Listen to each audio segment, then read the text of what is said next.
Thank you all so much for being here today as we talk through from offer letter to onboarding. We want to unpack the first 90 days of the employee lifecycle. This is something that I am hugely passionate about. And we all know that a thoughtful onboarding process, an engaging onboarding process sets the tone for a new hire's journey. And that's about fostering a sense of belonging, purpose, commitment to the company's values and mission. So today during our time together, I'm really going to challenge you all to dig a little bit deeper and go beyond what you already know and to a place where you have a greater awareness and insight that perhaps you've never had or recognized about new hire onboarding. And we'll talk a little bit about what that means here in just a minute. But first, I'm Sarah Catherine Schmidt. I am the VP of Customer Experience here at Peoplelogic. Before joining Peoplelogic, spent about 15 years in human resources and people operations roles, probably similar to many of you. I've been there building high-performing teams and being a leader, and ultimately have become a certified executive coach, a DISC consultant, and a certified facilitator with ATD. So I'm bringing all of that knowledge and wonderful experience into this customer experience role where we are enabling HR and people operations leaders to build more data-driven strategies around engagement. So I'm excited to be with you today. I am going to actually go off camera so that we can really focus on the slides. And so wanted you to see my face, but also want to just really focus on what we're here to talk about today, which is unpacking. So I intentionally chose the term unpack. It's often used in intellectual context where there is a need to explore and clarify complex ideas or arguments. And so in place of understand, I chose unpack to add this layer of depth and thoroughness to the process of comprehension that we'll go through in terms of the nuances and implications and some of those underlying assumptions that we have around new hire onboarding. And so today we're really going to unpack the psychological and biological components of new hire onboarding. In this webinar, we wanted to put some brain power behind what we know to be those strategies and best practices that ensure new hires feel welcomed and confident and aligned with companies' culture and goals. And so by the end of our time together, we really want you to be able to appreciate the clear challenge and cost of new hire onboarding, recognize what I'm calling the intersection of onboarding components, articulate the psychology of onboarding, which is really where I love to sit in talking about brain chemistry, and then understand a little bit about how Peoplelogic enables onboarding effectiveness and new hire engagement. So those are our objectives for today. I do want to just mention we are recording this. You'll receive the recording after our time together. And if at any point you have questions, feel free to post them in the chat. My dear buddy Mike is going to help me with moderation, but I'll also have a couple prompts throughout this time just to get some answers and some feedback from you all. So feel free to use the chat in whatever way serves you in answering and responding to some questions or asking them. So let's talk about appreciating the clear challenge and cost of new hire onboarding. So this quote from HBR actually goes back to 2015, but is still the same figure of 33% of new hires looking for a new job within their first 6 months. So that piece of data has withstood 9 years of the test of the workforce.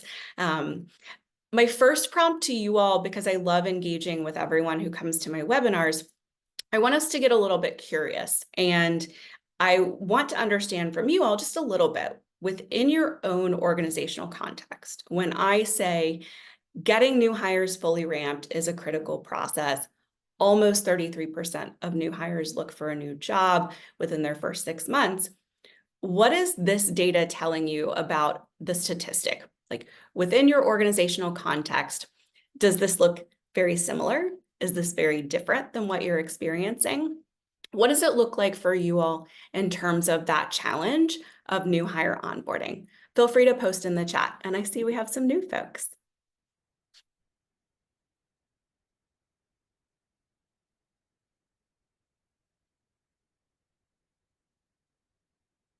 Alberto, thank you. It looks similar to what the stat says.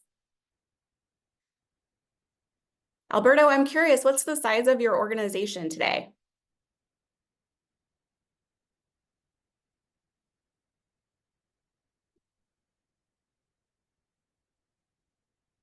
300.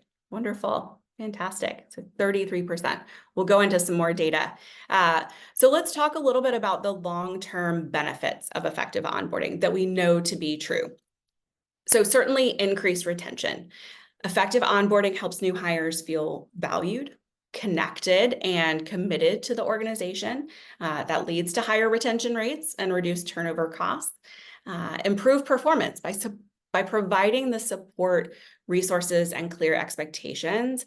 Onboarding enables new hires to ramp quickly, and time to productivity is highly dependent on your people, processes, and technology. And we'll talk about that a little bit later.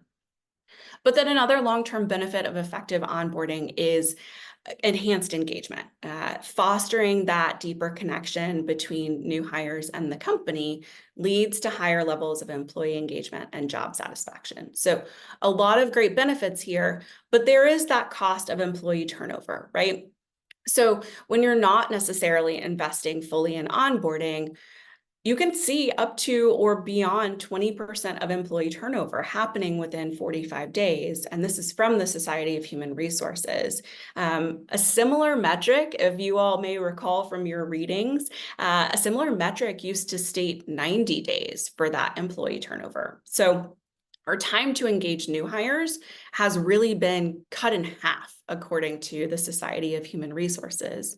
And then I want us to think about the cost of attrition. So this is a calculation I've done based on a 100-person organization. So the average turnover in a technology company is 13.2%.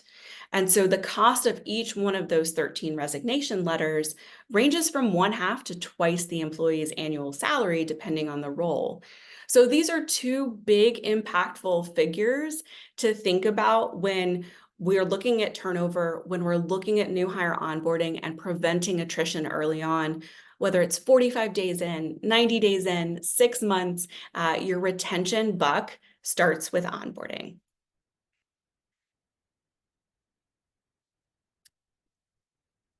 We all know that retaining great talent is a key challenge for organizations. It doesn't matter if we're in the current world of work, the new world of work, or just the world of work that will be known going forward. How do you ensure you retain your talent is the question all of the people ops and HR professionals are asking. And so when we think about these challenges, mitigating against those and retaining your talent means you're choosing carefully. When you're interviewing candidates, choosing their capabilities, but also their ability to grow within your organization and your capacity to provide them with those opportunities helps ensure you're retaining them. And then ultimately, when we think about work-life balance, having that culture of care and attention to support them. So retaining great talent, skill shortages, growth potential, work-life balance, all of these things are key things to pay attention to when you're looking to hire, when you're looking to onboard, and ultimately when you're looking to retain your workforce. So, I went back. There we go. So recognizing the intersection of onboarding components, because when we say onboarding or orientation, it means very different things across every organization. And that's okay, because it's your process and program of getting new hires up to speed and sharing more about your culture and your community and your core values. I like this quote from Jacqueline Brandt. Linguistically, culture beats compliance hands down. And yet organizationally, we often see just the opposite, a heavy reliance on compliance training for new employees. She goes on to say that this emphasis, while keeping the doors open and authorities at bay, right, conveys the initial impression that compliance is the essence of the organization that a new hire has just joined. So when we think about compliance being the essence of a company for a new hire, there's so many boxes to check, right? Forms to sign and regulations to meet. It's easy to understand for a new hire why compliance dominates their first few days. But let's think about it as more than just paperwork and training. Onboarding is not just about those administrative tasks and the technical training. It's this opportunity to immerse new hires in the culture, the values, the goals, and really help them feel connected. One of the best onboarding experiences I've had was at my last company, where I received a culture handbook, not an employee handbook, but a culture handbook in advance of my first day. And interwoven into this culture handbook was the context I needed going into my orientation, excited, enthusiastic, and really wanting to get to know the organization and the people that were part of it even better. So I'm curious, I'm going to ping you all for the chat again. In one or two sentences, what was your best onboarding experience? If you all feel comfortable posting in the chat, one or two sentences, just sharing a little bit more about a time when you had an amazing onboarding experience to a company.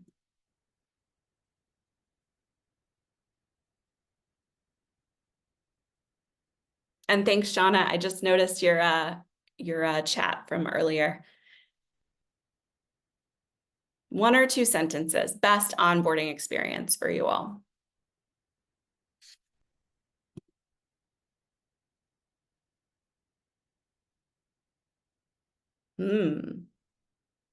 Okay, things to think about.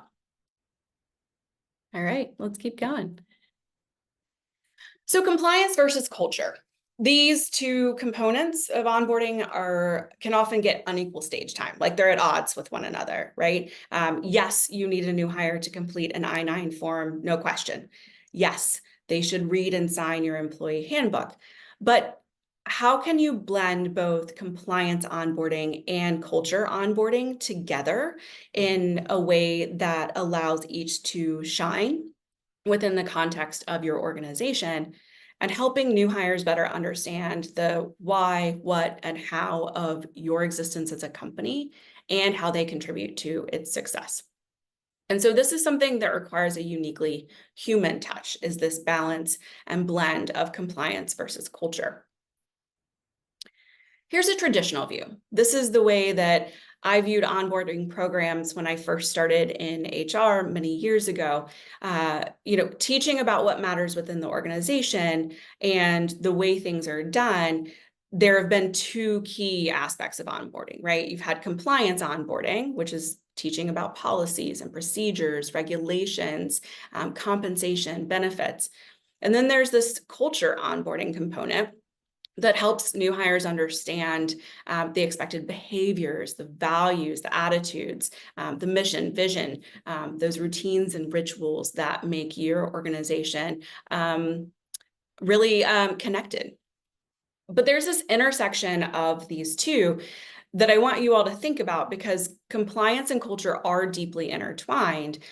But what if you blend the two together and in a way that's structured and cohesive and grounded in behavioral psychology, where all of these things sort of flow from your core values and your mission and your vision, and that's your guiding, sort of North Star when you establish your benefits, when you're looking at employment law, when you're creating your culture of care and compensation and your rules and policies. There's some non-negotiables within that compliance piece for sure. But if you're leading with your core values and your mission and your vision, when you're articulating these things to your new hires, it becomes this blended narrative of both are important, and here's how we view them as a holistic approach and as a holistic view of your experience of onboarding. So I want to get to the fun stuff that I'm really excited about in this conversation, the psychology of onboarding. So I was a psychology major in college, and I was intrigued by brain chemistry. And more importantly, I wanted to understand how all of the connections in our brains influence our experience of the world. And so I've come to know, among many things, this is my quote, is that onboarding is an emotional process. And it's one that needs to be intentional, considering aspects of change, need for psychological safety, and the desire for new hires to develop a sense of belonging as they integrate into this new company. And so when we think about psychology, it's the study, the scientific study of the mind and behavior that is what I get really excited about relative to people operations and HR. And that's why I ultimately went into the field to begin with. So if we think about science, psychology, mind, behavior, we have many chemicals in our brain, but I want to talk about three of them. Chemicals in our brains, as we know, create these feelings of excitement and connection, fear, retreat. And so these are three: dopamine, norepinephrine, and serotonin, that help form bonds and reshape our brains when we experience different emotions. And this happens deep in the brain with all of these little chemical messengers. So let's start with dopamine. So dopamine is a neurotransmitter and hormone that helps nerve cells send messages to one another. And it's produced deep within the brain and released into synapses, where it binds to receptors and generates these electrical potentials. And so those electrical potentials can give you feelings of pleasure, satisfaction, motivation. It controls memory, mood, sleep, learning. So when we think about dopamine and the new hire experience, this is where you get the learning, the concentration, your memory for these new concepts and new things that you're learning through the course of your onboarding. And then you have norepinephrine, which is a neurotransmitter and a hormone. It plays an important role in your body's fight or flight response. And so it plays to regulation of attention, cognitive function, stress reactions, which are very real for new hires, for all of us, but certainly for new hires who are entering a new phase of their career and a new environment. And then we have serotonin, which is a natural body chemical that controls things like satisfaction and happiness and optimism. So it stabilizes moods, regulates feelings of well-being, regulates anxiety, and controls sleep. So you can start to see how all of these different chemicals in our brains can certainly contribute to a new hire's experience within the organization, one that is thoughtfully planned, but thinking about it from the psychology of new hire onboarding is where I want us to go next, knowing that we have this information about brain chemistry. How do we apply it to new hire onboarding? So the psychology of new hire onboarding, many of you may be familiar with psychiatrist Elizabeth Kubler-Ross, who defined a change curve. And this change curve is widely used in business and change management. And there are many variations and adaptations. So you all have probably seen something similar, or with fewer curves, fewer points of decision and emotion. But at any given time, Elizabeth Kubler-Ross stated that an individual is likely somewhere on this change curve. And so as an HR or people operations leader, your aim through the onboarding process is really to make the curve shallower and narrower so that there aren't these huge highs and these huge lows. Because when you think about a new hire's journey, initially they may be in shock. So they may be in shock or denial or surprise, and not necessarily in a bad way. If they received an amazing job offer and are excited for the next chapter, that can still mean surprise and shock and those emotions, and excitement. But then there's also this reality when the change hits, even if it's a well-planned new hire start and job change, there's enthusiasm, there's excitement, but there's also this need to adjust. And that can sometimes look like a setback where, things are different. They need more information. They need to understand what's happening, and they need to know how to leverage others for help. This may, progress into this, lack of energy at the bottom of this curve because there's so much information, right? We talk about information overload. We talk about drinking from a fire hose.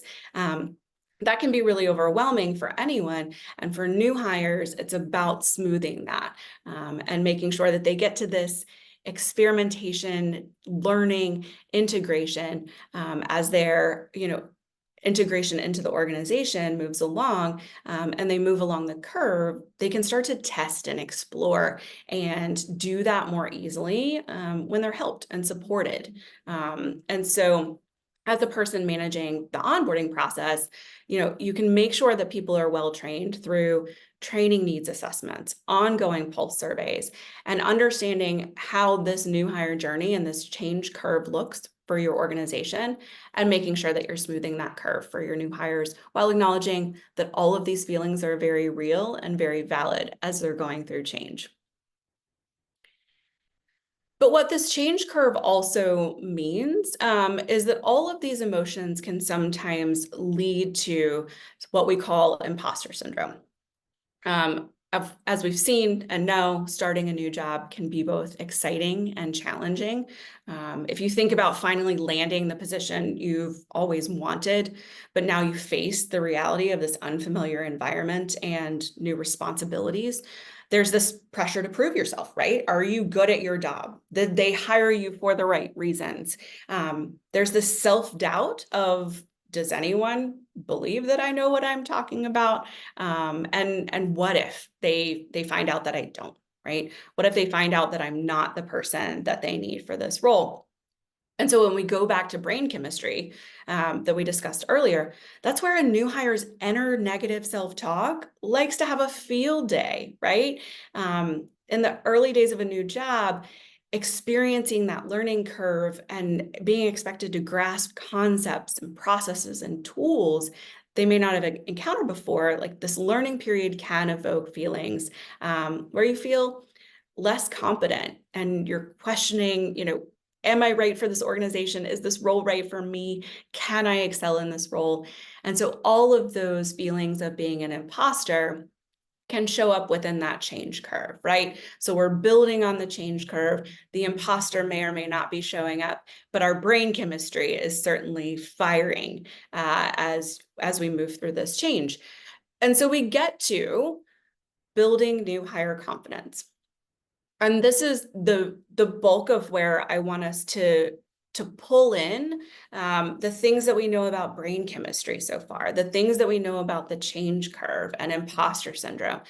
These are the actionable pieces that I would like for you all to walk away with today to help build new hire confidence, because new hire confidence doesn't necessarily happen within a few weeks. It may not even happen within a few months. I've been in jobs where it's taken me a year to feel like I'm confident in knowing everything about the organization, what's expected of me, and what I'm doing to succeed. So think about how long it took for you to feel confident in your job responsibilities, right? What did that look like for you to come up to a speed in a new role and ultimately feel like, hey, I'm a little settled. So let's talk about what the essence of building confidence looks like for new hires. Essentially, our brain needs structure.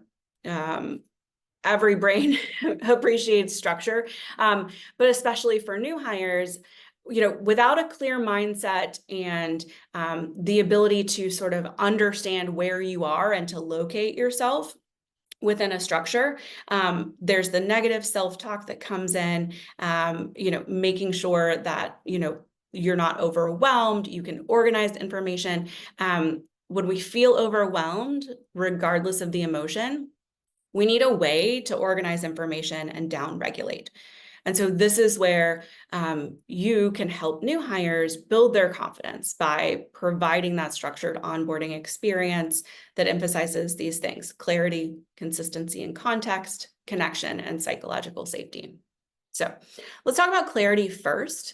There are a lot of words on this slide, so I'm going to pare it down, but I wanted you all to absorb some of the things that I like to advise companies on when they're thinking about clarity for new hires, for their current employees, for their managers, clarity of expectations, those sorts of things. But when we think about brain chemistry and new hires and organizing information, clarity helps new hires find focus and direction, and it makes it easier for them to get things done and find quick wins. Clarity comes when you define a new hire's key responsibilities and their performance metrics and their measurable goals so that they know what success looks like for the role. And they know the context of the organization, they have the resources to complete their tasks, and they have you helping them prioritize and identify collaborators, and understand, what the timeline is for not only onboarding and training, but when they should be fully ramped up. And so that clarity makes it easy to prioritize what work they need to do, and that clarity helps new hires push through doubt, and again, down-regulate that fight or flight response. So when you're beginning at the end with what outcomes you're looking for from the new hire, what their fundamental responsibilities are, that clarity is the single biggest contributor to new hire success. And that's really important, because if you're hired into a role that doesn't have clarity and the goals aren't clear, that's where things can kind of get off the rails, and chaos can potentially ensue. Consistency and context. So how does the new hire know that they're on the right track, right? Team members need to know how the work they're doing is valuable, and context can often be helpful. So understanding why a task is important, why the new hire is doing it and why now. How are decisions at the organization level being made? What's the goal setting process? What's each department or team responsible for?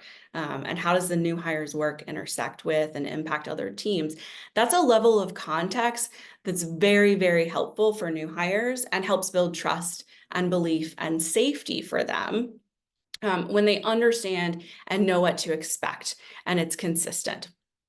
And so a big piece of this is the routines and rituals that organizations, establish as something that is expected and something that will happen between managers and their direct reports, between peers, between skip levels. These routines and rituals, again, add more of that structure that our brain needs when we're moving through change. And so rituals such as one-on-one meetings and check-ins for projects offer managers that ability to normalize any of the feelings of discomfort or questioning or even excitement, right? Normalize all of those emotions that come along with new hire onboarding and help coach them through it, right?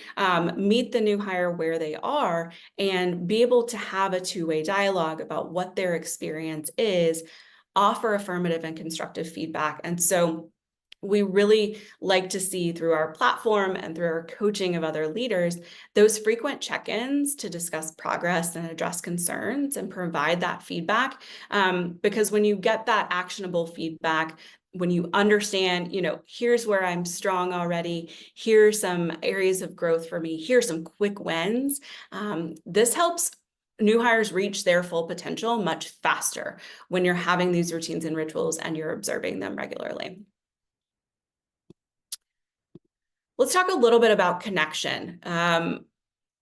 Going back to the brain again, we all have this innate desire to connect with others. It's embedded in our biology and evolutionary history, and it begins at birth in our relationship with whomever is caring for us. And the effects of that relationship reverberates throughout our lives. And when we look at it in the context of, work and personal and all of the other facets of our lives, social connection is that feeling that you belong to a group and generally feel close to other people. And so scientific evidence strongly suggests that this is a core psychological need, and it's essential to feeling satisfied with your life. And when we meet someone through a coffee chat, a team training, an interest group, or an employee resource group, really any shared experience for a new hire or a current employee builds connection. There's a release in oxytocin in our brains, and this helps rewire our brains so that now we have an emotional attachment to an individual or to a team. And this ties into neuroplasticity. So I do a lot of work around growth mindset, fixed mindset, and neuroplasticity is at the center of that work. And neuroplasticity is the brain's ability to change and adapt due to experience. So it's this umbrella term referring to the brain's ability to change and reorganize and grow neural networks. And this can involve functional changes due to learning. And so the new hire process and onboarding is all about learning new things. And when we experience something new and we like it, our brain triggers this release of dopamine, and dopamine makes us experience pleasure. And the benefits of doing something novel and new extend beyond just feeling good. Learning makes our brains better. And so when we look at connection as a factor that leads employees to feel that they made the right choice to join an organization, that's where you see your retention metrics go up. You see your engagement scores go up. So don't underestimate connection for new hires and that desire and innate need to actually build those relationships across the organization, whether you're in person, hybrid, or virtual. The last piece I want to talk about relative to new hire confidence and setting them up for success is something that I'm also passionate about, which is psychological safety. And I view psychological safety similar to sort of like a Maslow's hierarchy of needs almost, although I have it sort of linearly here as steps and stages. So psychological safety is about team members and individuals living without fear that they will be belittled or marginalized for disagreeing or not knowing the answer to a question or making a mistake or presenting an unpopular viewpoint. Having that safety where you feel like you are included as a human and you can connect with the people that you're working with, and you feel that sense of belonging and respect and acceptance by your team. So inclusion safety is about integrating with a group and feeling though you as a new hire belong. And that helps build that new hire trust when they find that inclusion safety as a first step. And so once new hires have secured inclusion safety, so they feel like they're making connections within the organization, they're learning new things, that psychological safety step of learner safety, just like we have a biological need to build connection with others, we all have an innate human need to learn and grow. And so learning is that creative yet vulnerable process that forces us outside of our comfort zone. So if we don't feel like we're included and we don't belong, we can't get to learning, which is that vulnerable process where it's uncomfortable and it's sticky. And so as a leader or an HR professional, or both, it's important for you to create those nurturing learning environments that allows team members to be curious and explore new things. And then as we move on to this phase or step 3 and 4, phase 3 and 4, you don't stop learning, but there is this pivotal moment for new hires, especially when they feel comfortable enough with a concept or confident in a new behavior that they want to share that knowledge and they want to contribute, right? If you see new hires that are sort of sitting back for a couple days or a couple weeks, and then all of a sudden they're adding their viewpoint and they're starting to come out of their shell, as we say, they found that contributor safety where ultimately they have this stronger collaboration and connection, and they see themselves being able to have permission to contribute and even challenge healthily. And so those are the foundations of building trust and creating a learning organization, is having psychological safety. And this helps calm that imposter as well. So those are some steps and some ways to build new hire confidence. So I want to talk about how Peoplelogic enables onboarding effectiveness and new hire engagement. This is a quote from one of our longest time customers, UpTech, and we've helped them over the last 4 or 5 years really drive objectives, increase transparency, and ultimately make sure that they're onboarding effectively and they're tracking key metrics and they're providing transparency across the organization so that they can achieve their goals. So measuring new hire onboarding effectiveness comes down to a couple pieces, right? By tracking key metrics, we know that we'll be able to identify areas for improvement and demonstrate the tangible value of your onboarding efforts. And so you have your onboarding costs that I'm sure everyone is looking at to measure the financial investment in your onboarding program, including who you bring into that for your meetings, the dedicated staff time, the training, the resources, all of those, roll up to your onboarding costs. And then you have to look at your retention rate. If you're spending X amount on your onboarding costs, you need to make sure that you're retaining that talent because it's really expensive, depending on the percentage of new hires that remain in the company after the first year.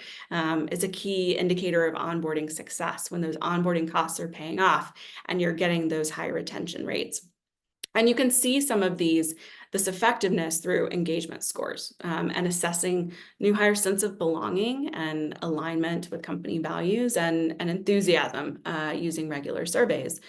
So Peoplelogic enables better onboarding and new hire engagement in many ways. But one of the first ones that I wanted to highlight is program iteration via surveys and feedback. So qualitative and quantitative data helps inform your HR team and your managers about how your onboarding program is or isn't working. And so our platform utilizes surveys and real-time feedback to allow you to regularly review and refine your onboarding program due to changing needs. So let's say, for instance, back at the beginning of the pandemic, we noticed that new hire engagement, as we were hiring more virtually, new hire engagement tanked. And that's because our old onboarding program was entirely in person. We flew people out to DC or to Sacramento. And so we had to iterate in real time as we continued to scale to say, what does a quality onboarding process look like? Because we can't keep losing great people that we're hiring, even though we know that the world is in a state of change, right? So surveys, feedback, valuable insight into the new hire experience, again, from everything to belonging, to teamwork, to psychological safety, to productivity. Our platform can help provide those insights. I talked about consistency and context earlier, specifically to those routines and rituals such as one-on-one meetings. We can't underestimate the amount of context and clarity new hires need to be successful in their role from day one and beyond. And so those regular cadences, again, build rapport and trust and psychological safety, and Peoplelogic IMPACT does that as part of our work. Connection which we talked about relative to graphs and the ability to understand how people are connecting across the organization, who is building strong connections, who is perhaps potentially sitting out on an island. Organizations are not just a collection of individuals, but a network of relationships. And so our platform allows us to see connection within an organization, and for you all to see connection through organizational network analysis, and see the interconnectedness of teams and how those relationships are strengthened or need to be strengthened, and how that can contribute to engagement or disengagement. And then finally, employee health metrics. So Peoplelogic has a trademarked stay factor algorithm that aggregates multiple data points, allowing you to support your team with the right actions at the right time, and understanding and being conscious of, the onboarding progress a new hire is making, how they're integrating their overall engagement and their well-being. So everything from their work-life balance to their interactions and the health of those interactions and meetings. So these are a couple ways that Peoplelogic really helps with our platform called Peoplelogic IMPACT, helping teams grow and scale in a way that is data-driven and focuses on performance and engagement. And ultimately, we do that through the power of AI and helping make you better as a professional and as an organization. So if I close us out with some data, the value of new hire engagement, when we started unpacking with the challenges of new hire onboarding, we saw some figures around 20% of turnover happens within the first 45 days, that $1.5 million estimate in replacement costs. But when you think about building a strong onboarding process, you can see an 82% improvement in new hire retention. And then when you have an overall engaged workforce, 147% of companies outperform their competitors when they have that workforce that is continuously engaged. You're monitoring those employee health metrics, and you're making sure to offer the right programs, the right processes, build connections in a way that works for your company and drives engagement. And that leads to inevitably greater profitability. So highly engaged teams, 21% greater profitability. So you're mitigating against those challenges, and that's the ultimate opportunity for any organization. So